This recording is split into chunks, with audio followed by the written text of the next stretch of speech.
পৃথিবীতে আপনি আপন কারে খোঁজেন? আপনি কাকে আপন আপন করে চিল্লান?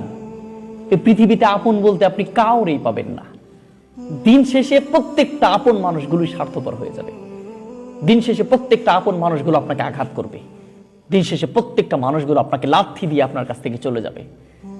এই পৃথিবীতে কোনো আপন নাই। পৃথিবীর মানুষ স্বার্থের কারণে থাকে। পৃথিবীর মানুষ স্বার্থ, দুনিয়ার স্বার্থ, এই পুরা পৃথিবীটাই স্বার্থ। কিন্তু আল্লাহ বলছে সবকিছু তোর স্বার্থের কারণে ভালোবাসবে, কাছে আসবে, কিন্তু আমি আল্লাহ কখনোই স্বার্থের কারণে আসি না। আমি আল্লাহ বিনা স্বার্থে তোকে প্রতিটা মুহূর্তে কাছে টানি। প্রতিটা মুহূর্তে আমি তোর কাছে টানি। তোর বলতে হয় না যে আল্লাহ আমারে আপন করে নাও। কিন্তু যখন তুমি স্বার্থপরের মতো সবার কাছ থেকে কষ্ট পেয়ে আল্লাহর কাছে চলে আসো এবং চোখের পানি ফেলে দিয়ে আল্লাহরে বলো, আল্লাহ পৃথিবীর প্রত্যেকটা মানুষগুলো কষ্ট দিয়েছে, আমার একটু আপন করে নাও।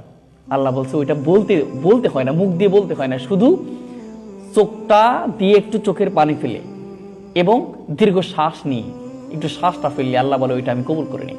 ওইটা কবুল করার সাথে সাথেই ওইটা আমি কি করি? কবুল করে নিই।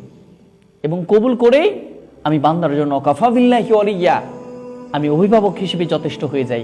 ওয়াকাফা বিল্লাহি নাসিরা, আমি ওর সাহায্যকারী হিসেবে যথেষ্ট হয়ে যাই। তার মানে আল্লাহ আমার অভিভাবক, আল্লাহ আমার সাহায্যকারী। আল্লাহ ছাড়া এই পৃথিবীতে কেউ আপনার আপন নয়। আপন কাউরে খোঁজেন না আল্লাহ ব্যতীত। আল্লাহ রসুল ব্যতীত আপনি কাউরে আপন বলতে কাউকেই খুঁজবেন না, তাহলে ধরা খেয়ে যাবেন।